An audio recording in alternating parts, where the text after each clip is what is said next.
Hey there, everybody. Welcome to a brand new episode of Habits, Appetites, and Decisions. Super excited to have you guys here with us tonight. Listen, tell somebody else that we're on before we get into the thick of it. And if you're here, again, welcome. Welcome to this podcast.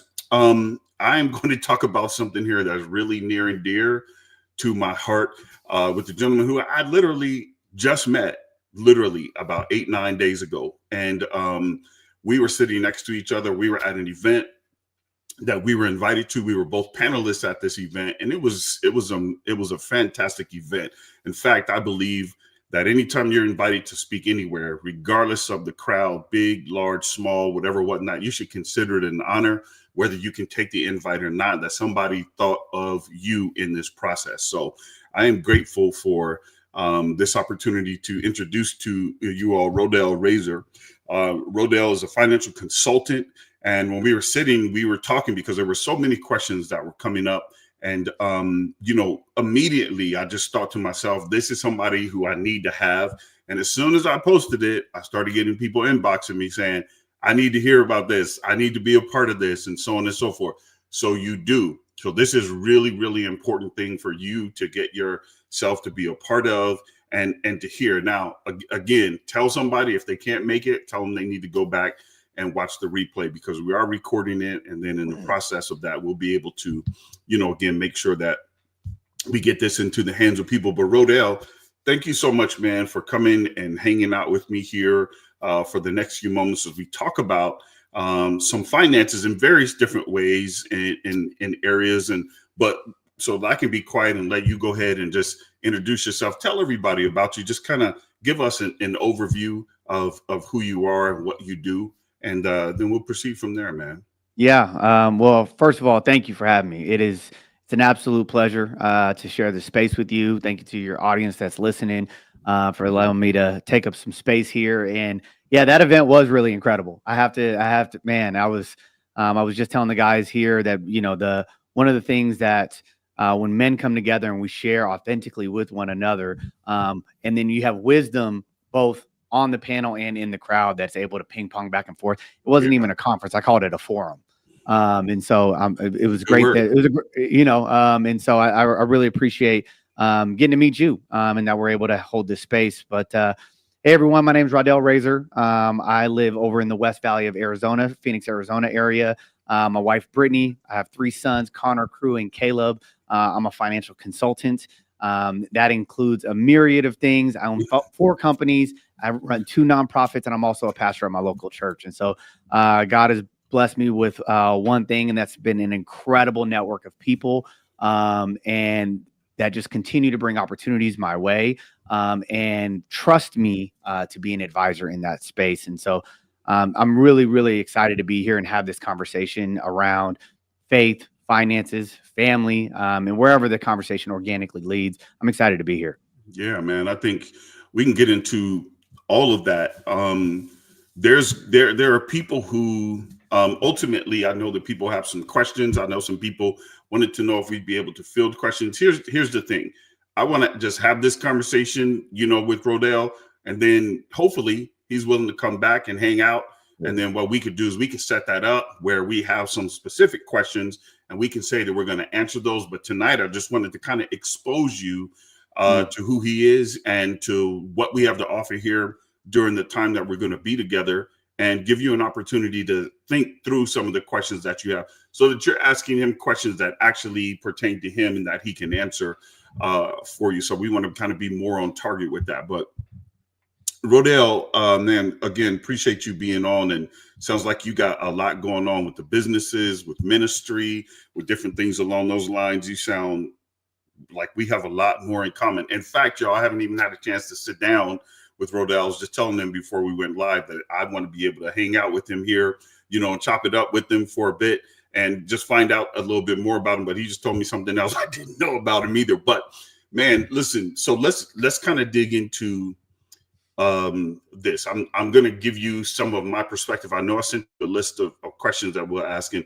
We'll kind of muddle around in that, but I did want to kind of just start by putting this out there so that we kind of maybe set the table, if you will. For me, Rodell, one of the things that I believe is important for us, just as believers in particular, is that we recognize and realize why we even have money.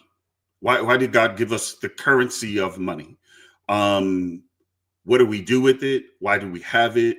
What is its use? How do I maximize it? Different things along those lines. How do I invest it? Where do I put it? What should I be looking at? I don't feel like we have a lot of these conversations in the kingdom. I'll be honest with you. I feel like a lot of times we hear the tithing conversation and we hear the blessed conversation if you tithe conversation. But what we're not hearing is what I believe I found to be true. One of the first things that God says to Adam in the garden is to steward the garden. He gives him the first responsibility, he gives his stewardship. And I think that we think more about the finances and less about the stewardship aspect of finances. So God tells him, listen, you tell this, you make this work, you do what you need to do. The first thing that he tells the man, I want you to be a good steward over what I've given you. And what I've discovered and what I've personally been through, because I don't want people to sit here and believe that I'm saying that I never went down this path of poor credit, poor. That's not the case now. So, you know, it's in the place where it should be.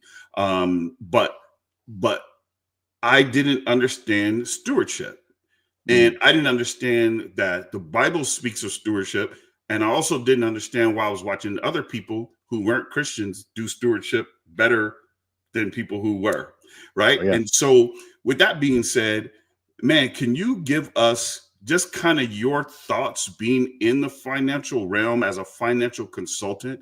You can give us the 30,000 foot view or the 3-foot view, whichever one you'd like to, but just kind of give us how did you start to lean into that? And you know, what people maybe should even know off the bat, how you see things in the financial arena.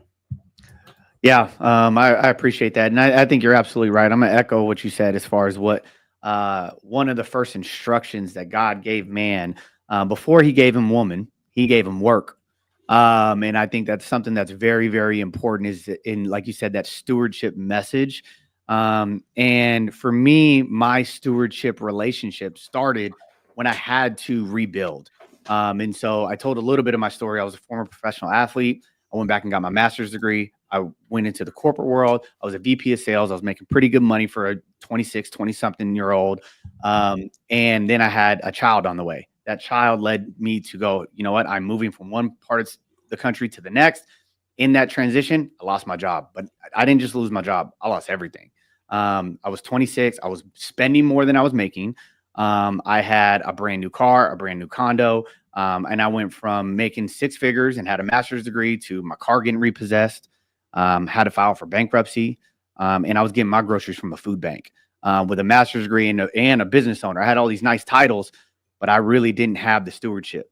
I didn't have the relationship with money that I needed. And so when I hit that proverbial rock bottom, I had to rebuild my life. I had to rebuild what I thought I knew about money. And what I learned was like, okay, I'm okay with making money. And most of us think that making more is the solution. And sometimes it is. Sometimes you do have to increase the cash flow. And we have to talk about that. We have to talk about that. Sometimes it is. Yeah. Yes. Okay. Yeah, sometimes it absolutely is. But I'm a big believer that you're often not handed things that you're not ready for. And that we will continue to run up against the same issues if we don't learn how to pass those challenges. And so what I ran into was I was spending more than I was making. I didn't know how to steward that well. And that led me down a really bad path. And so sometimes the best way to build a foundation is to hit rock bottom. And I was able to build it from there. And I found some really good mentors, some people that had success in areas of life that I was wanted to be successful in fatherhood, and being a husband and being a leader in my community. So I found men in my life that were willing to pour into me. I found mentors, right? It wasn't just men. I found mentors around me that were willing to say, well, first I had to give them access. I had to have trust, so I gave them access. When I gave them that access, I allowed them to hold me accountable. And so what that then did is I was able to make steps toward what I call, we are managers of God's money, not makers of our own money. Ooh. Like we are not here to just make and stack, regardless of what culture tells us. I believe that God says, Rodell, this is what I'm going to let you handle. If you handle it well, this has been my experience. Okay. If you handle it well, then I can trust you with more. And if I can trust you with more and I see you do well with what I give you, you steward it well with your family, you steward it well with your tithe, with your offering, with your giving, with your time, right? Not just money, but with your time, talent, and treasure. I'm making sure that I'm stewarding all of those resources well, because none of them belong to me. I think we have a relationship with money where we think it's either there's a scarce amount or we think it belongs to us because we technically earned it. I don't believe my money belongs to me. And that was a hard egg to crack. It took a long time for me to realize that this is God's money. He's just trusting me to lead. He's trusting me to lead God's trusting me to lead my wife. He's trusting me to lead my children, trusting me to be a leader in my community, in my church. He trusts me to lead my finances. And when he trusts me and I show that I see it as his, the 10% conversation is a heck of a lot easier when I see it as his. When I see it as like, oh, he's trusting me with 90, not I'm trusting him with 10. Right? When I have that mindset shift, that allows me to understand that first principle, the stewardship. The first principle, the stewardship. You said a whole lot of stuff here. In this arena, let's talk about this. You talked about getting a mentor. Once again, we were kind of offline and we were having this conversation about the fact that, again, I'm a big believer in like, hey, listen, you need a wisdom circle, right? And you need people in that circle. I look for fruit in people's lives, Rodell. You can have all the conversation you want to have.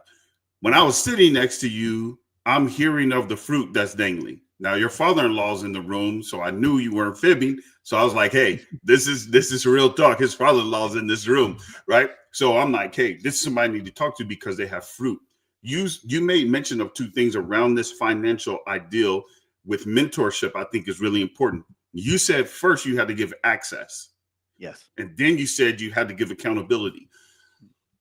You're the expert here, so I just want to toss these questions out for you and have you give me some feedback on it. The access, I 100% get that, right? The person has to have access to you. In other words, you got to be vulnerable and available, right, to this scenario and situation. And then the accountability, when you think of that, somebody being accountable to somebody else, especially in this arena, can you kind of paint a little picture of that, what that looks like so we can help people? Because there'll be people who are watching, they're like, no, get to how I make this, get to how I do that. And I love that you said that because that's how I feel about it. We're stewards and then we're out here trying to make.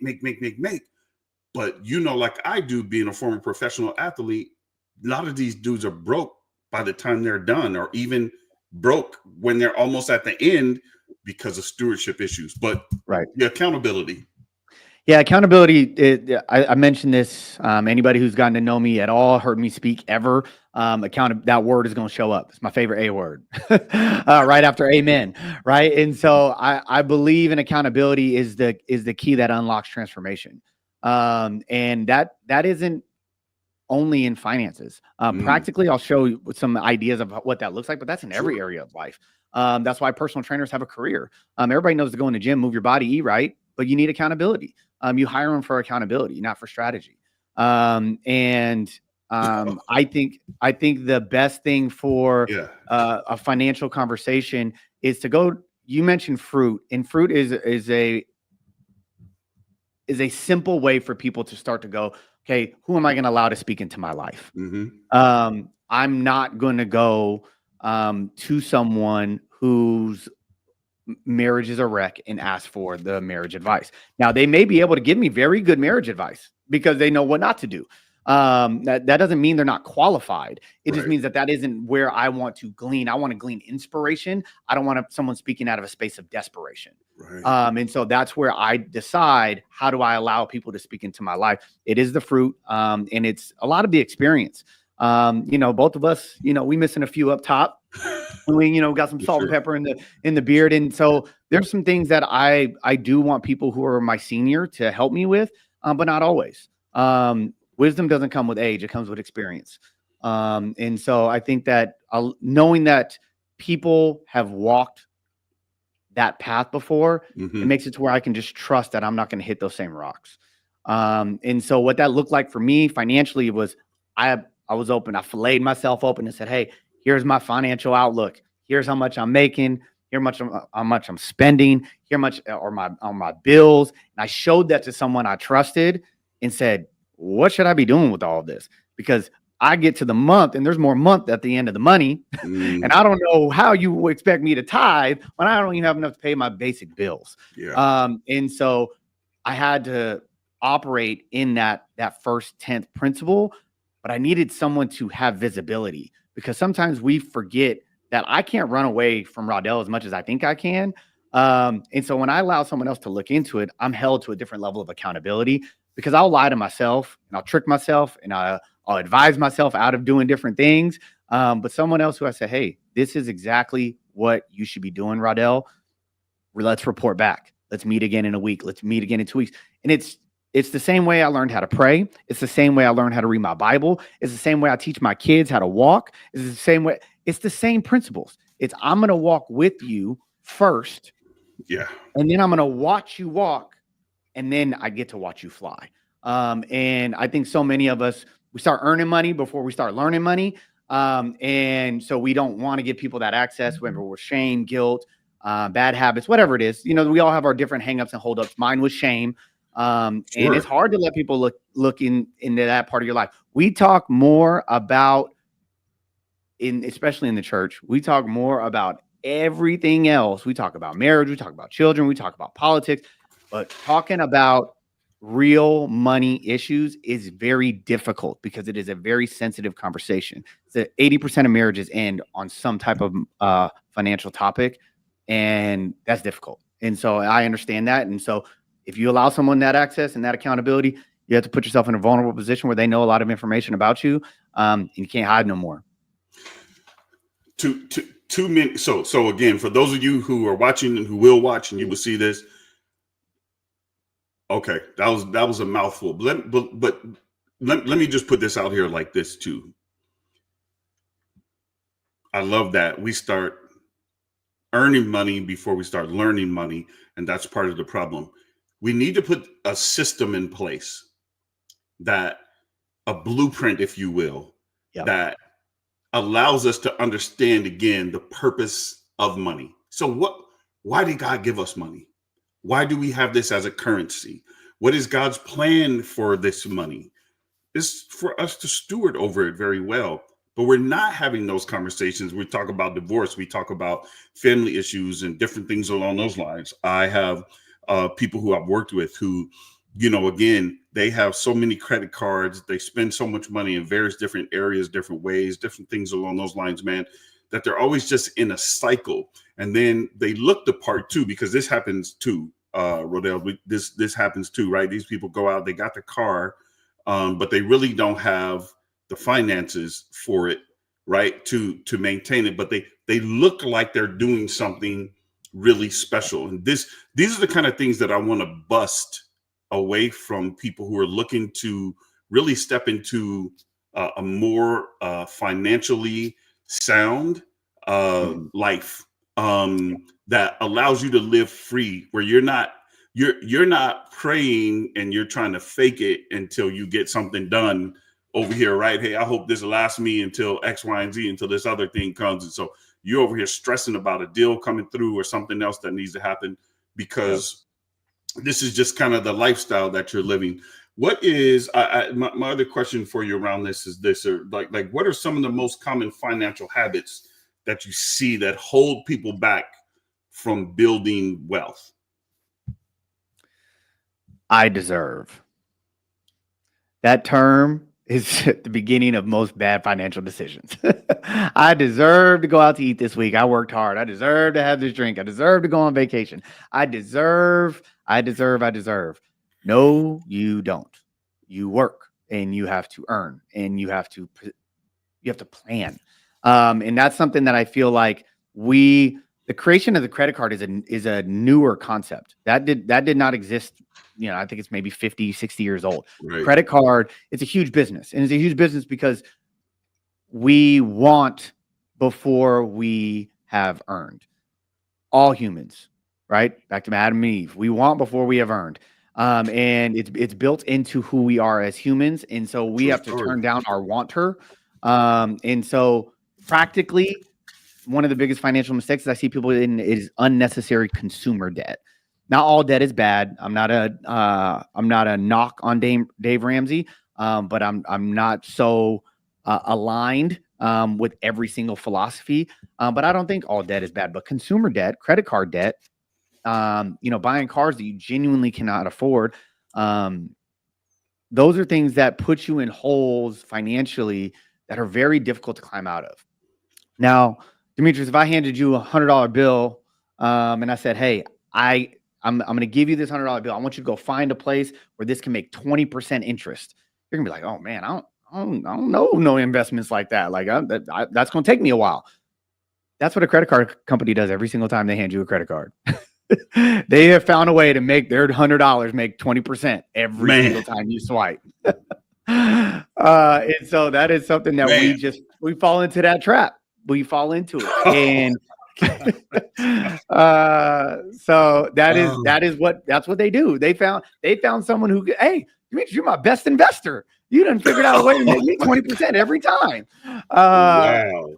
And so we all fall into it. We want before we have. We convince ourselves that the points are worth it, or that we're going to get flight miles or whatever. We're going to pay it off every month, but we use it as an emergency fund, and we fall into 20, 23, 24, 19, 17% interest rate debt. And that's hard to climb out of. Come on, man. Come on, wait. Wait. Oh my gosh. Listen, I hope. Wow.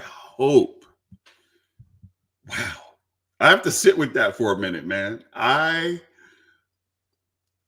only have one credit card, but wow. I have never thought down that pathway before. I hope that the rest of you all really caught that. That is really profound. That they found a way to say every time you swipe on that, hey, you're my best investor on this right here through this. And then you have to play catch up all the time. You're always behind. You're always behind. The wanter never stops. Yeah. Wow. The wanter never stops. I've been very fortunate. I work with a lot of professional athletes, a lot of college athletes, and helping them navigate their, these big contracts that they come into. Sure. And there's no car, there's no house. And I know everybody says it. We all know it. But we all think, I'm going to be a little bit different. When I get it, I'm actually going to be satisfied. I'm actually going to be, it never turns off. You got to make the decision to turn down the wanter. And I don't know if I fully believe in a quote, but the concept, right? You don't live your life off of quotes, but you take the concept and the idea from the quote. If you can't buy it twice, you shouldn't buy it at all. So if you, then, and I think that applies. I don't think that applies to homes. But big purchases, maybe it's a vacation, maybe it's a car, like if you can't buy it twice, you probably shouldn't buy it once. Wow. Yeah, that is okay. Foundationally, folks, this is what I want you to grasp. This is why I want to bring people on like him, because especially for those of us who are Christ followers, man, please listen, grasp this stuff. This is only going to help you in the future. This is only going to help you starting now. In fact, this won't help you unless you apply it, unless you hear it. And if this is hitting you in a place in your heart where you're like, he doesn't know my situation. This is that wanter again that goes beyond information, that goes beyond knowledge, that goes beyond things that you've just heard that are true for you, that you're unwilling to embrace and accept. You're just like, yeah, I'm good, but because this, that, and the third, and I work hard, and every now and again I got to do this, I got to do that. So, Yeah. let's talk about this for just a moment here. What small habit can people start today, right? Just to improve their financial future. What kind of small thing? Because I'm a big fan of this, Rodell. Speaking of quotes, there's this guy that I follow. I like him. He's a therapist. But he's a Christian, and he said something years ago in a book of his that I read, where he made mention of the fact that the problem with people is that they try to make wholesale changes, right? Yep. Instead of the one change they need to make that's connected to all the other changes, and then they can see the true fruit start to appear in their lives.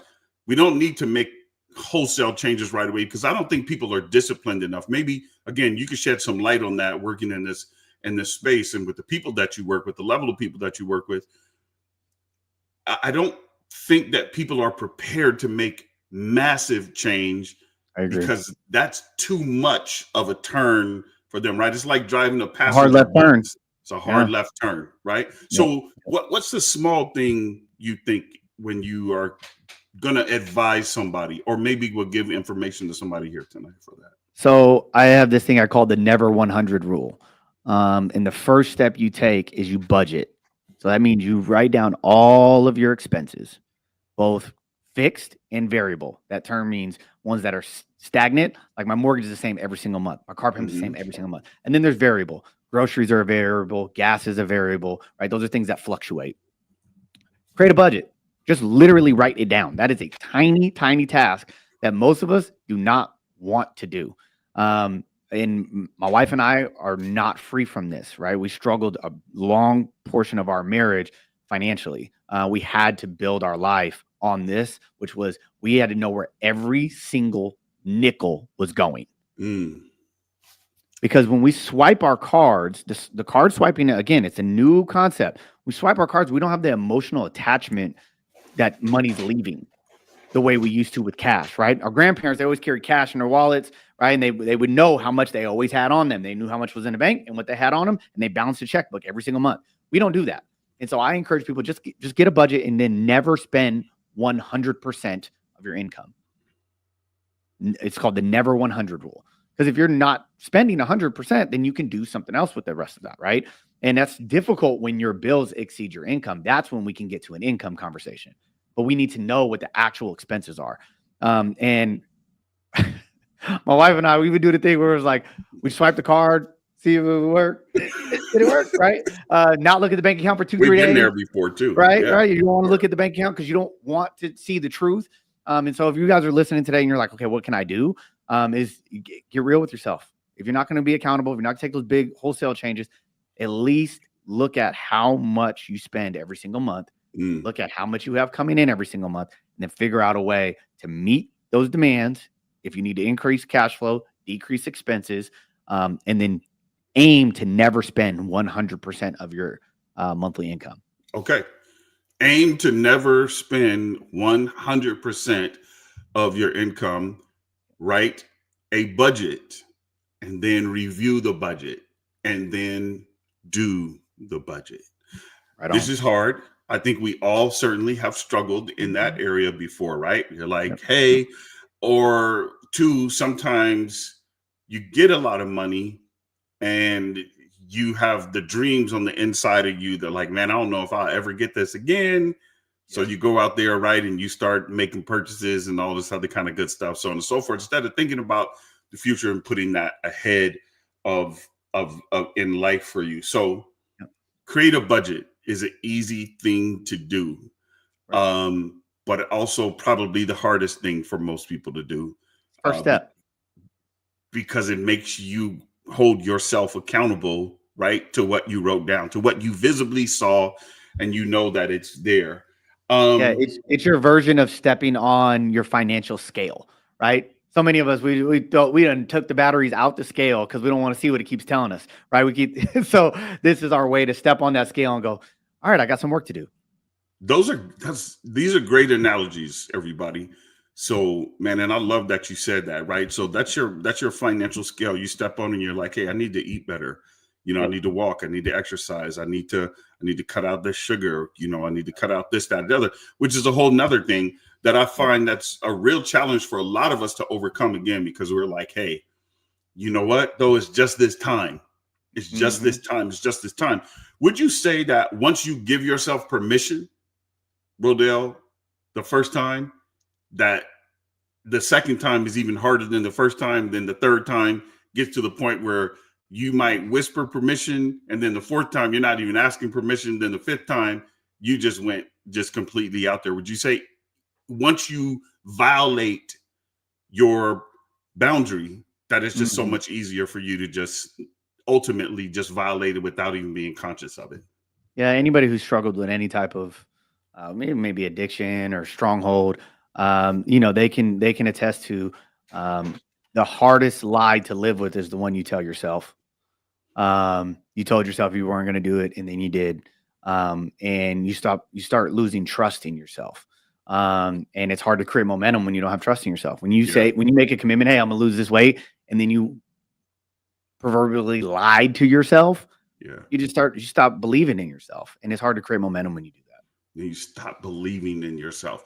And this is an important thing too, because I know that that's part of the problem, that we don't hear a lot of that, especially in the kingdom, like believing in yourself. You should, like again, once again, God blessed you, but He gave you stewardship too over the stuff you do. You have the ability to steward your life, the things over Absolutely. your life, and so it's really important for us to be able to grapple with that. So, with that being said, when I look at finances, can we talk about, because people will talk about savings, investments, so on and so forth, Mhm. and maybe we'll have Yep. an opportunity to touch on that, if not, get into it another time. But assets and liabilities, Yep. can we talk a little bit about this? Because um some people might confuse what they believe is an asset, right?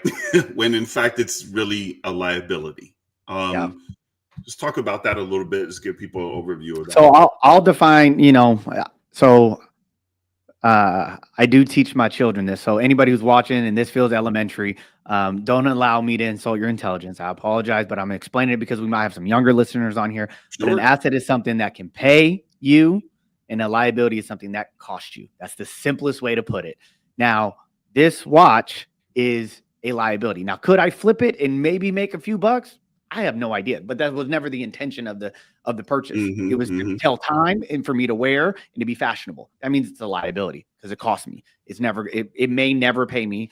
And it ain't a Rolex, so it's not increasing in value, right? So that is a liability. A vehicle. A lot of people see a vehicle as an asset. A vehicle is not an asset; it's a liability. The reason why it's a liability is because it goes down in value every single day. So things that decrease in value, or decrease the value of a car, is time and usage. Those are two things you do with a car. Time is going to pass, and then you're going to drive it. So every mile you put on and every day that goes by, that car is going down in value. And so because it's going down in value, so is the dollar that you put into it. So if you have a monthly payment, or if you got a 10, 15, 20% interest rate on your vehicle, that dollar, not only are you paying interest on it, but it's also going into something that's going down in value. Now, your home can be an asset if you own it, and you have a favorable interest rate, and you're paying it on time. You don't have late fees. You're not backing things up, but you are paying down a mortgage. And then eventually you can then sell that. And if you got $100,000 mortgage and you pay down 50,000 of it, you've paid down that 50,000, and it's increased in equity and it's now worth 150,000. You got $100,000 going towards your next purchase, right? So that is an asset. That's something that can pay you. A business is an asset. I mentioned my wife and I, we have a few businesses. Those businesses pay us cash flow every single month. Those are assets that we built up over time, and those take time to build up. Most assets don't have quick responses. Most of them take time to mature. And Yeah. so assets usually are something that you should understand before you call it that. You should understand that this is an asset and this is a liability. Like, if I'm calling something an asset, but I don't even know what it is, I have a lot of people that ask about how to start investing in the stock market, things like that. I'm like, hey, right now that's a gamble because you don't know what you're doing. Like that is Really not good. an asset for Really you good, yet. man. Yeah. Because it's going, especially what's happened the last few days in the Right, market, right. right? But it's going down because you don't know what you're doing. Now, if you have a professional guiding you, okay, well then it can definitely be an asset. But if it is going this way and then you're pulling out because you're terrified, okay, well then it just costs you a lot of money because you're not investing. You're gambling. You're using the stock market as what I call a sophisticated gambling system, right? And so those are things that you want to understand so that it actually can be an asset. There's intellectual property. Some of you guys are content creators. Those things can be assets. We're creating content right now, right? Like this is a digital asset. This could pay me, you, or someone that shares it. It could pay forever, right? It could. Right. We have no idea what the financial value can be. So there's a lot of things that could be considered assets, but usually assets they pay. That's the simple way to look at it. And liabilities, they cost. Okay. I do want to touch on something though that he said that I think is important for you to grasp. Don't gamble. And you're only gambling when you don't know what you're doing. Sometimes you can have really good intentions with wrong directions. And that's the problem. So I love that. Never heard all this. So he's giving me all kinds of stuff. When I go back and listen, I'll steal stuff, but I'll quote him when I say it. I'll quote him when I say You it. just call me the first time. After that, you could take it. I got it from somewhere else too, man. It's all good. I hear you.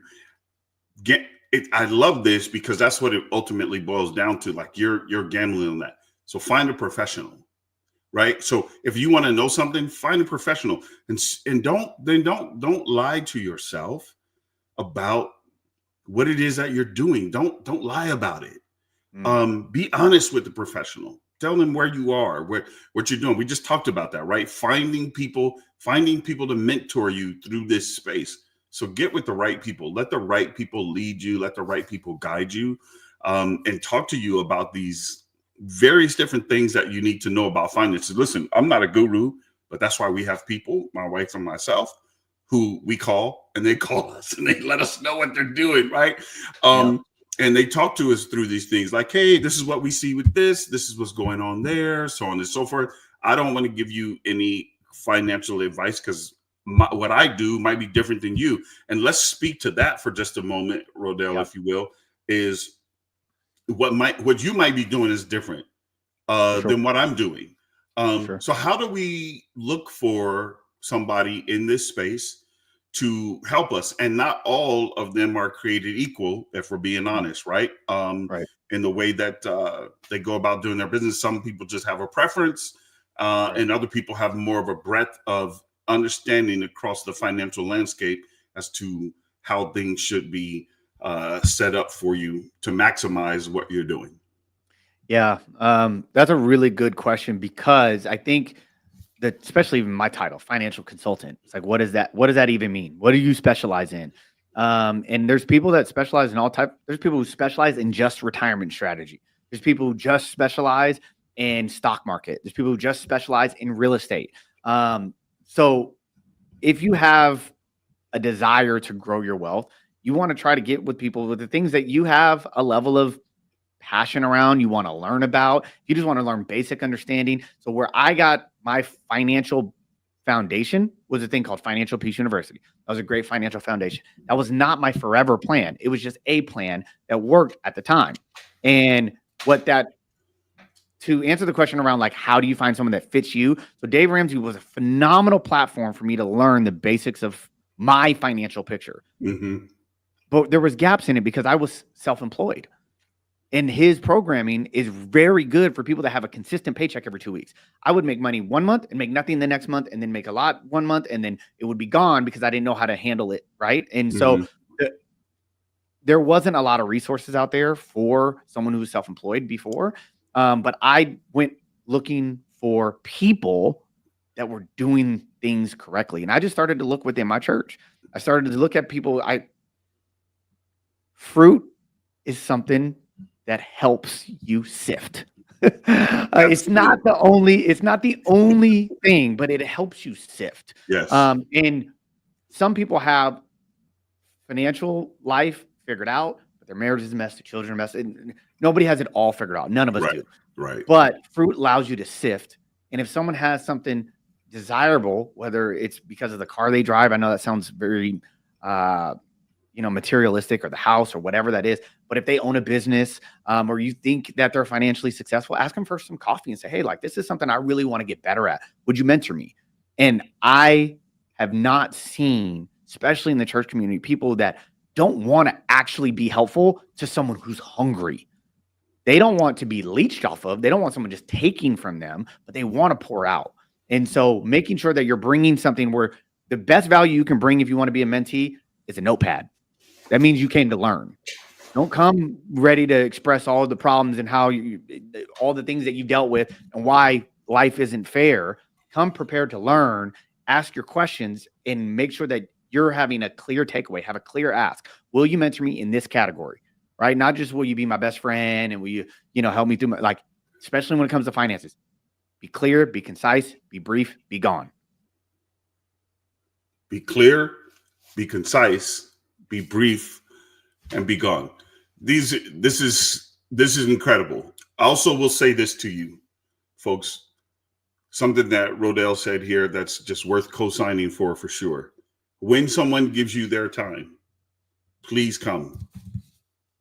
Pen and paper in hand. Please come. Pen and paper in hand, ready to go, because they will offer you more time if they know that you're serious about that. They will make space for you if they know that you're serious. People don't like for you to waste their time. They just don't. And you shouldn't want to waste people's time. Let me get into a couple of other questions here for the next 15 minutes here, and then let you get on too as well with your evening. What are some of the best ways for people to, in general, the way you see it, build generational wealth? Best ways. That's going to be subjective. Obviously, it's based on people, circumstances, personality types. One of my favorite ways, I'll say my favorites, that's what I'll start with. That's great. Is entrepreneurship. It's a great asset. You get to kind of kill two birds with one stone. You get to increase cash flow, hopefully, and you get to build something that you can pass on to the next generation. It's a great opportunity. So increasing cash flow through entrepreneurship. Another one, and so that category I would call a business. Another one is real estate. I think real estate is just an incredible way for the average family to take, let's just call it $2,000 a month. It's probably not realistic anymore, probably $2,500 a month in rent, transfer that into a mortgage. Now, there's going to be a lot of experts out there and say that that's not the right thing to do. I'm talking about the average family, and I don't mean average in the way God sees you. I mean average in that your income is not the top 1% of the world. If you're middle class, upper middle class, or lower middle class, the fastest way for you to go from one category to the next is start a business and buy real estate. So those would be the two that I would say. And then the third one would be, and this one is very, very, very common, not super common in our community, in our culture. It's life insurance, and it's because it's a scary conversation. But I make sure that when I leave the house every single day, if I'd never come home, that I don't leave bills. I try to leave a blessing. And so if God calls me home before I was planning on it, before my family was planning on it, I'm not leaving a mess behind me. I have a will, a trust, and a check that will show up. And I share that with others. I think that's something that's incredibly powerful. There's also some insurance tools while you're still alive that you can utilize as investment vehicles that are very safe. And so when you say, like, what's the best way? I like what I call safe money strategies. That's investing with life insurance products because they're very easy to understand, and they're very safe. They have a dual benefit. They have increase in the market, and they also have a death benefit if you pass away. So there's a living benefit and a death benefit. Now that allows for two different things. That allows for accumulation, right? Income to grow. You put your money in there, $10,000, it can grow to $11,000. Mm-hmm. It can also, if you pass away, it can leave you money for your family. So those are some ways. Real estate, business, and some type of life insurance are going to be the ways that I say every family should have those. Actually have an umbrella of financial planning. Those are three things that almost every family, you can have some type of family business. There's so many businesses you can start that are little to no startup cost. If you got some gusto and I think that that's probably the fastest way. If anybody's like, today I want to get started increasing my family wealth, let's go start a business. There's lots of ways. Reach out to me. There's a lot of ways to start a business for next to nothing. You heard him. I'm gonna give you his information here at the end of this, so make sure that you do reach out to him. Real estate has been our pathway. I sat with a guy years ago. He didn't give me permission to say his name, so I won't. But I sat with a guy years ago who was a developer, still is a developer here in the greater Phoenix metropolitan area. We went to church together. And he was in their executive leadership. But one day he asked me to come to the office. I wasn't sure why I went to the office. He started asking me what else I wanted to do. Now, I was working as an executive for this company at this time. And he said, well, what else do you want to do? And he's like, I want to show you how to make some money like you never thought of before. And I said, okay. So I'm looking at this guy though, but I'm thinking, I was like, he drives a Jeep. He always has on jeans and a t-shirt, so on and so forth. You know, I don't know, like, what is he going to tell me? So anyway, he started telling me about all these places that he owned and the foresight that he had over things here in this city, that if I started naming these places to you now, you'd be like, what? He bought that land X, Y, and Z years ago? And yes, and then they started building on that land, and now they are massive communities, and he made tons of money. And he said to me, he said, if you will take and follow my instruction, he said, I'm going to show you in a very short amount of time how you can invest in these properties and turn around and flip these properties and make X, Y, and Z dollars with things did. Yep. So that became a large part of our pathway to do it and kind of move in that way. So I'm so glad that you mentioned real estate. We certainly found that to be a very timely, a quick way. He also taught me too, a little bit of a hustle with, hey, if you leave something on the plate for somebody else, they will continue to connect with you. So I was buying property, putting new mortgages on those properties, taking out some funds, turning around, selling those properties, but there was still enough of me for other people to eat off of. So this created a cyclical opportunity for finance to continue to come in to do that. So this is these kind of things right here that we learned. Of course, there was a major crash in the market, 07, 8, 9, whatever, whatnot. So things, and that was a time for us to jump out. Actually, we had some really difficult situations, in regards to real estate at that time, that were really challenging for us. But with that being said, I appreciate that. I hope that people heard that. I'm also a big fan of whether it's a side hustle or a small business. I'm so glad you said that, because I believe that if you're just saying, hey, I work at this company and I hope that they keep me forever, and you think you're going to get that gold watch at the end of X, Y, and Z years, I think you are putting yourself in a predicament for sure. A lot of exposure. Yeah, that I don't think is going to be helpful. Let me ask you this. What's your advice for balancing like generosity and financial responsibility? I think money is a magnifying glass. So if you're a selfish person, you'll be selfish with a little and you'll be selfish with a lot. If you're an evil person, you'll be evil with a little, you'll be evil with a lot. And if you're a generous person, practice being generous with a little so that you'll learn to be generous with a lot. And I've just learned that generosity is in us, but sometimes when we have lack, it's hard to be generous. And so practicing acts of generosity builds the muscle, because as hard as it was to start tithing and giving when we didn't have no money, when we were broke, you think at that point it's easier to give when you got a lot. When 10% becomes bigger numbers, you have to have that muscle developed early.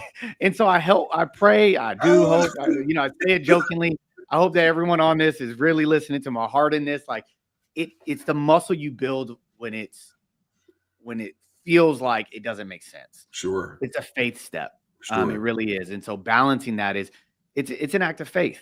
And I think that, when Jehoshaphat prayed, he prayed and then they woke up the next day and God had taken care of the problems, right? But he told them to pray and prepare. And so when we pray and prepare and plan, like God does what God does. Kingdom math doesn't make sense to us. And so when we give an amount, whether it be above and beyond our tithe, it's an offering, it's a gift, it's philanthropy, it's to nonprofit, it's our generous spirit. Like when we exercise that generosity, it's just like any other muscle that we have. It just gets stronger. And as you get stronger, you can do more. And I think that balance is difficult though. Because some people, they're giving away things that they don't got. And they're not doing it out of active obedience. They're doing it sometimes to be seen. They're hoping that they can kind of like tip God and that he'll be like, oh, good job. Thanks. Like it really is just like every part of our faith walk. There's a discipline and obedience that goes along with that blessing to where you can experience God's miracles and how it happens in your life. And that's been our story. That's the story that we try to encourage others is take those faith steps early in your financial walk. Start today. Do something generous. Take an action. Like don't leave this conversation and go, that was a bunch of good information. Like do something generous, make the budget, whatever that is. Like take an action. Start the business. Do something. Yeah, just do something. That's the whole point of this, everybody, is for you to do something. So I could be sitting here, I don't know, doing something with my wife, watching one of the series that we're watching on TV here. But I wanted to come in here because I want to give you the best that I have access to, and for you to be able to grow and to do this. And it just so happened I'm sitting next to this man and I'm listening to him and I'm like, this is a guy who I need to have a conversation with, who I need to bring into the space where I have influence. And I think this is really, really important. Okay. So 2 Corinthians 9:7 is one of my favorite passages of scripture. It says this: each of you should give as you have decided in your heart to give, not reluctantly, under compulsion, because God loves a cheerful giver. Let me say this to you. You need to understand money. You need to understand why God gave us money.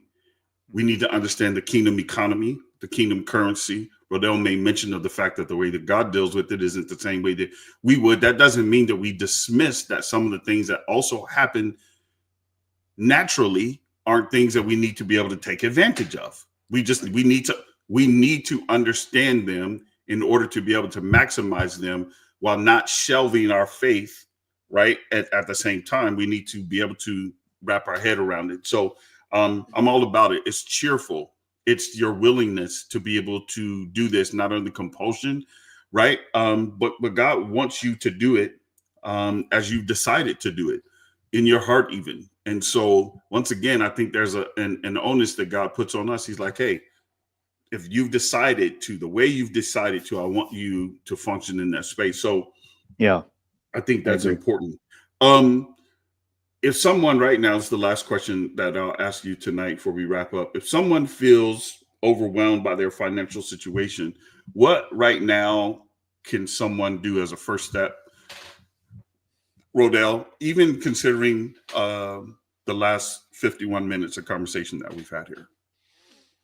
If someone is overwhelmed. So what I'm going to do is I'm going to go back to when I was overwhelmed. So give me 1 second when I was completely overwhelmed, drowning in debt, despair, borderline depression. I want to provide something that's very practical, but I don't want to skip over that everything is spiritual. And so I don't want to dismiss that there should be an active obedience to pray, to fast. I believe that we talk a lot about hustle and grind, We don't talk a lot about prayer and fasting. And we think that the answer is in our hustle and our grind. And prayer will allow you to slow down. And I'm not saying, God, pay this bill. I'm saying, God, what needs to change about me to where I'm not dealing with this for a long time? When it runs into me, it dies. It ran in my family until it ran into me. Like, God, how do I break this chain? Those are the prayers that we should be praying. And the Malachi 3:10 is the one area in the Bible where God says, test me in this.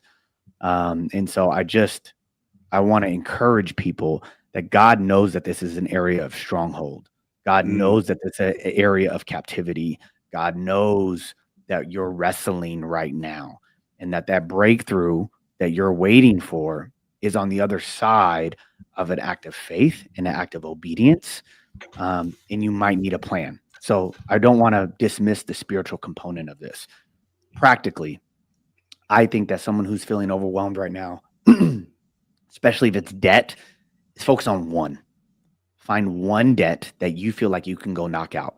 This is called the snowball method. There's also called an avalanche method. But a snowball method is you go find small debt. Maybe you have 4 credit cards. One is $80, one is $800, and one is $8,000. Knock out the one with 80, pay it off, cut it up. Then attack the one with 800. Pay it off, cut it up. Then attack the one with 8,000. Like, that is a way to just get the snowball moving for you. Okay. That would be what I would say fastest, right? Because we talked about that 20% interest, that we're all the best investor for these credit card companies. That would be something I would say. And then the next step would be find a way because some people, and I want to make sure I say this, I want to close this because I don't want it to seem like restrictive. That didn't inspire me. Getting out of debt didn't inspire me. Making more money inspired me.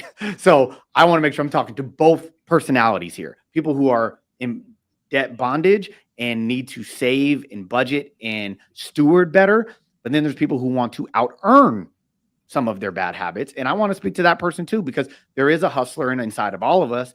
And if you want to out earn, okay, well, then you find ways to marry your passion, your skill, and your pain that can give you a purpose for a business. Okay. Find ways to marry your passion, skill, the things that you've accumulated over the span of your career, hard skills, things that you're good at. Skills that you're good at. Sales, accounting, human resources, whatever that is. You have some type of skills. Leadership, that could be a skill. Passion, things that you like, things that set you on fire. Whether it could be youth, it could be ministry, whatever it is, right? It could be homelessness, passion, skills, and then pain. Most people, when they try to go with business, they try to go, oh, I want to do what I'm passionate about. Okay, well, we'll see how far that gets you. Or they try to do what they're only skilled at, but they're not passionate about it, right? Or they avoid the part of pain. What I've found is that the pain that I've walked through was almost always tied to what I was here for. I wanted to avoid the painful conversations, but I had to go through that so I could be sitting here with you today. If I didn't go through bankruptcy, if I didn't go through being a professional athlete, losing it all, twice, my wife and I lost $1 million business. We had to rebuild again, right? Like, if I didn't go through that, I wouldn't be a financial consultant. I just wouldn't be here. So that was me marrying the skills with my passion and then the pain. And that allowed me to create something that was purposeful for me and my family, to where I love what I do every day. It started off as a side hustle, and now it's become a business. We're done on that, but I want to let you guys know. I want to let you guys know, because I like to keep these to 45 minutes to an hour. But listen, I hope you heard this. Passion, skill, or pain, but the pain is a part of the process. It's the thing we can't run away from. I've been there. You've been there. Other people have been there. That's what we do. I had somebody tell me one time, they're like, because you're a pastor, you're blessed. And I was thinking to myself, wow, they are so far off of this, because they have no clue of the level of challenge and difficulty and pain and all this other kind of good stuff, largely for something that you didn't even ask for, that is just came to you and you embrace and accept it. and allows you to move into that space. So I just want people to understand this financially. I want you to understand that a lot of the stuff that we talked about here tonight, and there's so much more meat on this bone. So Rodell and I'll do this again here, and you know, as he has time. But I'd like to not go more than 60 days if we possibly can. He and I will talk about that. But let me share something with you. Financially, when you're empowered in this place, you're available in other places in your life. As soon as you're empowered in this place, there's this availability that comes to you where you're not stressed about these other things. And I want you to grasp this. I want you to get this. And so many of us have been brought up with ideals and thoughts and people who didn't have access to just even a conversation like this. Just a conversation like this, that a moment like this has the potential to be the beginning of something that can change your life. And this is why we're bringing it to you. He's an expert. I'm not. I just had the platform. I wanted to bring him to it. He has his own platform. There's a whole bunch of people that he has access to and his own pain. And so I heard that without hearing it by sitting next to him while we were together on a platform last weekend. And so here we are tonight, having been able to give you a few thoughts and ideals and nuggets of things that can propel you forward in life. And so I'd like for you guys to make sure you do that. Now, before we go, I'm going to give Rodell the way for you to access him. He's available to you. And anybody I bring on here, it's because I want you to have access to them. I'm a limited resource to you. You come to me for the things I'm good at. I stay in my lane, and then I get people who have their lane and let them do what they do. So Rodell, how are people going to be able to connect with you and be able to work with you if they so desire? The fastest way is going to be, I'm very active on Instagram. It's at Rodell Razor, ROD as in David, E as in elephant, LL, Razor, just like the blade. That's where I'm the most active. That's where I'm posting regular content. If you guys want to hear more of this type of information, at Rodell Razor on Instagram. Also, my website, my company's website is Trust Zion. My company's Zion Financial, and where we helping people with anything that money touches, we try to help with. Awesome. So there you have it. Make sure that you connect with him. I want you to connect with him. Get into the spaces where he is, hear what he has to say, so on and so forth. I'm all for it. I'm not one of those people that's like, yeah, you need to come through me and this. Nope. Make sure that you connect with him at the places where he told you to connect. Rodell, I am so thankful, man, again, for you carving out some time here for this group of people. I don't know who this will reach outside of the people that I knew for sure who said that they wanted to be connected to this. But man, I'm so excited to be able to have this connection with you.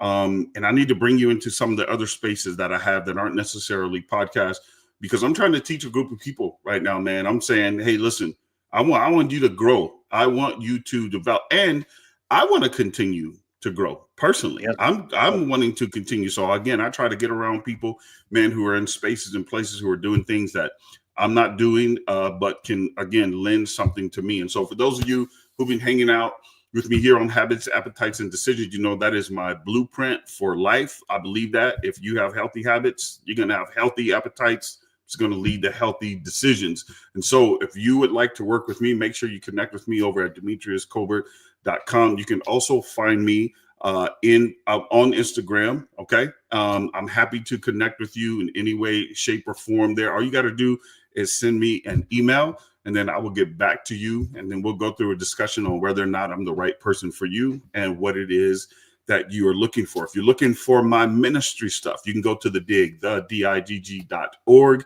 All right. Go to the dig over there. You can find more of my content.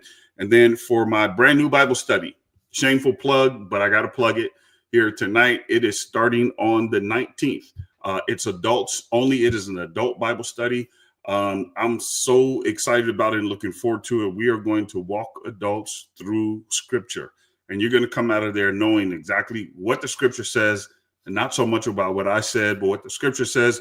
We're going to build some community out of that, and we're going to see people just continue to elevate in their relationship with Jesus. All right. But in the meantime, I hope that this financial information was helpful to you and is able to bless you in ways that you didn't even imagine. But again, if you have a question for me as well, make sure you reach out to me. If it's beyond my scope, I'm gonna make sure that I hit up, Rodell, and then he's gonna get that information to you as well. All right. So we appreciate y'all. Thank you for hanging out with us. Y'all be blessed.